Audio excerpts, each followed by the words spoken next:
જય રામાપીર। મારું નામ મિતાલી ધોળકિયા છે।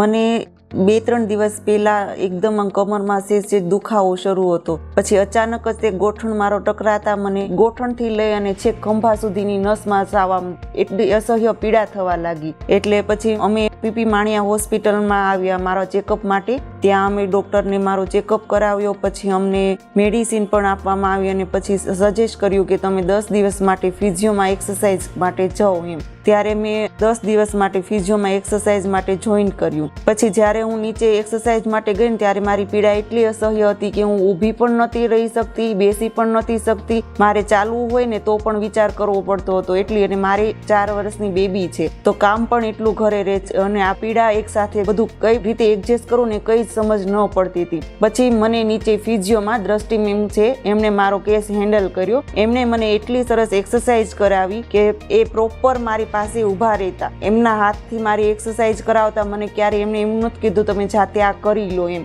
એ પોતે મારી એક્સરસાઇઝ કરાવતા અને પછી 3 દિવસ મારી એક્સરસાઇઝ કરી। પછી ચોથા દિવસે મને કપિંગ સિસ્ટમ એમણે કરાવી। એના વિશે હું બિલકુલ જાણતી નહોતી કે કપિંગ સિસ્ટમ એક્ઝેક્ટ છે શું એમ। એમણે મને કીધું તમને કોઈ પ્રોબ્લેમ નથી ને મેં એમના પર ટ્રસ્ટ રાખ્યો કે ના મને કોઈ પ્રોબ્લેમ નથી, જો મારી આ પીડા સારી થતી હોય ને તો તમે કરો કપિંગ સિસ્ટમ। મેં એમને મંજૂરી આપી, એમને મારી કપિંગ સિસ્ટમ શરૂ કરી અને ફર્સ્ટ જ દિવસે મને એનું રિઝલ્ટ દેખાણું। કેમ કે મારી પીડા જે હું ઊભી નથી રહી શકતી ને એ ઊભી રહી શકવા હું લાગી અને બેસવા પણ લાગી હતી। પછી એમને 3 દિવસ પછી પાછી ફરીવાર એમને કપિંગ સિસ્ટમ એપ્લાય કરી અને એકદમ નોર્મલ ચાર્જમાં કપિંગ સિસ્ટમ એમને કરી। એટલે હું બહુ જ હેપી હતી। મને એવું હતું કે મને હવે ડૉક્ટર એમ કહે ને કે બેન તમારે જરૂર નથી એક્સરસાઇઝની, તો પણ હું 1 વીક હજુ એક્સરસાઇઝ કરવા માટે રેડી થઈ ગઈ હતી। કોઈ પણ જગ્યાએ કદાચ જાઉં ને એક્સરસાઇઝ માટે કે હું ગયેલી છું, પણ મેં આજે અહીંયા જે એક્સપિરિયન્સને અનુભવ કર્યો ને પીપી માણિયા હોસ્પિટલમાં એ મારો બેસ્ટ એક્સપિરિયન્સ હતો। આજે મને